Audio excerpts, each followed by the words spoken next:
राधे राधे, जय श्री कृष्ण। आप देख रहे हैं तिलक पत्र का।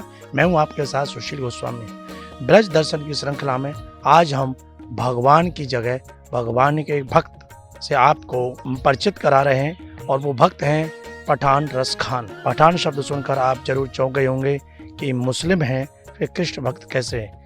लेकिन हम आपको बता दें, आपने सुना होगा रस खान भगवान श्री कृष्ण के अनन्य भक्त हुए हैं और ब्रज में रहकर उन्होंने अपने आराध्य भगवान मुरली मनोहर की उपासना की है। रसखान जी की ये समाधि स्थल है और यहीं पर अंतिम समय रसखान ने अपने प्राण छोड़े थे। तो आप देख रहे हैं आज रमण रेती के निकट इसको बड़े ही सुंदर ढंग से सजाया गया है और भक्त रसखान के बारे में कहा जाता है कि रसखान का जन्म सन 1533 में दिल्ली में हुआ था और उस वक्त दिल्ली में हुमायूं का शासन था और हुमायूं के अंतिम दिनों में दिल्ली में भारी गदर मचा, भीषण कलह हुआ।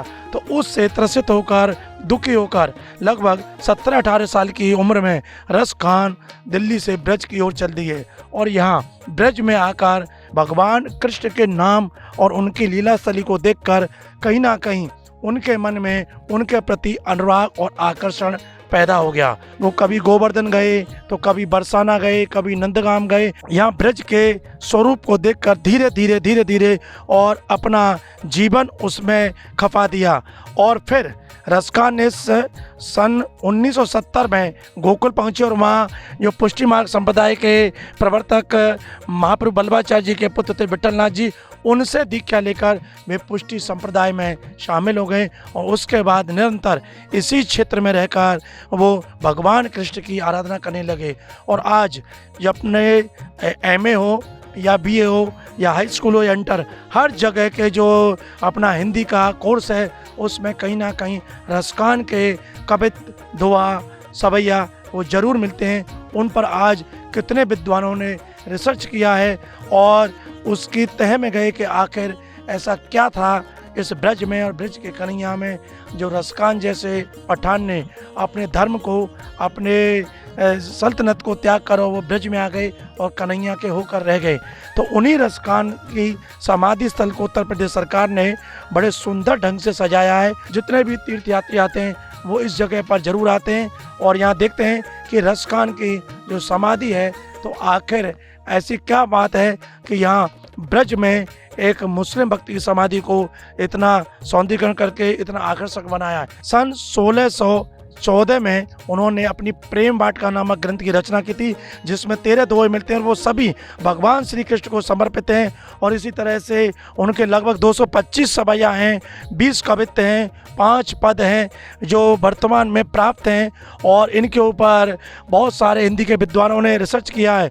और फिर अंत में संवत 1675 यानी कि 1618 ईस्वी में इसी जगह पर उनका प्राणांत हुआ था और अंतिम समय वो गोकुल में रहते हुए यहीं जो समाधि है इसी जगह पर उन्होंने अपनी देह छोड़ी थी और तभी से इनकी समाधि बना दी गई यहाँ।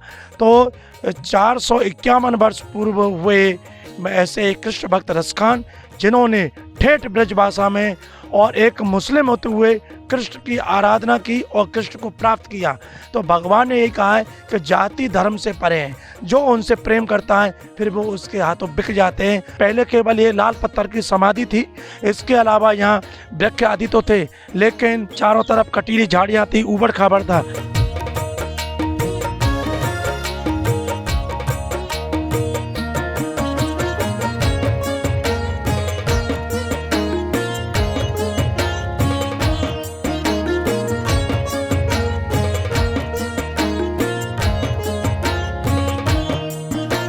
जगह जगह आप देख रहे हैं ये रसखान के जो कवित दुआ हैं उनको यहाँ उकेरा गया है। तो जब भक्त आते हैं इनको पढ़ते हैं और इनके जो स्वर में रसखान की जो भक्ति की जो सुगंध आती है तो उसको आकर सब गदगद हो जाते हैं। देखिए उनका भाव लिखा हुआ है, जा दिन ते वह नंद को छोरा या बनु धेनु चराए गयो है, मीठी तानन गोदन गावत बेन बजाए रिजाए गयो है।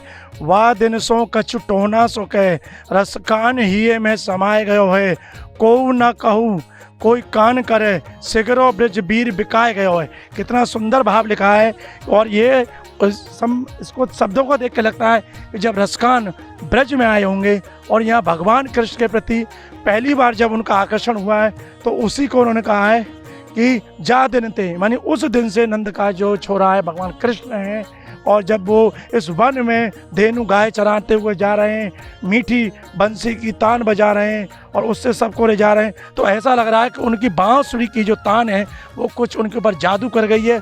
और उस जादू से फिर उन्हें कुछ नहीं दिखा भगवान श्री कृष्ण के अलावा।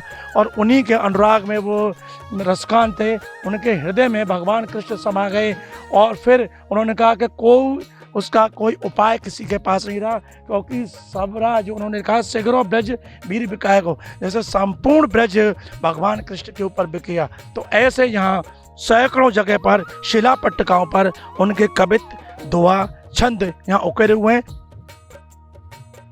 तो आपसे भी हम यही कहेंगे कि ब्रज में जब आए और यमुना किनारे गोकुल महावन बलदेव की तरफ जब आप दर्शन करने आए तो रसकान समाधि जरूर आए। यहाँ आने के बाद निश्चित ही आपके मन में भी भगवान कृष्ण के प्रति जो अनुराग है उसमें और वृद्धि होगी, आपको आनंद आएगा। क्योंकि जब भक्त के रंग में डूबते हैं तो भक्ति धीरे धीरे बढ़ने लगती है। और आज के समय में भगवान के प्रति लोगों में भक्ति बढ़ाने के लिए सत्संग और भक्तों के जो साहित्य है उसका श्रवण करना, पाठन करना ये बेहद ज़रूरी है। भले ही वो गीता हो, भागवत हो, रामायण हो, उनको जब आप पढ़ेंगे तो भगवान के प्रति अनुराग बढ़ेगा। ऐसे ही जब भक्तों के चरित्र को सुनते हैं तो कहीं ना कहीं अपने मन में भी भक्ति का उदय होता है।